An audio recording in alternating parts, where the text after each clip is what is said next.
Add egg yolks to Coca-Cola, and you definitely won't regret it. It's amazing. Add 2 egg yolks to a bottle of Coke. You'll see this is an extraordinary trick. Seal the bottle and gently shake it. The Coca-Cola with the yolks will start to change color.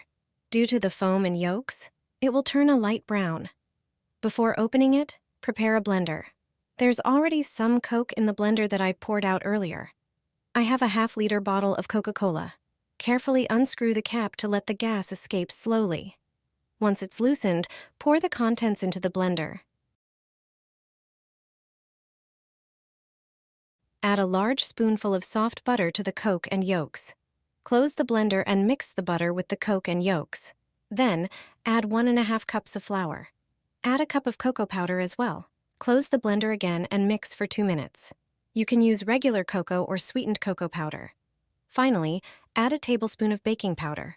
Grease a baking pan and dust it with cocoa powder. Pour the Coca-Cola batter into the pan.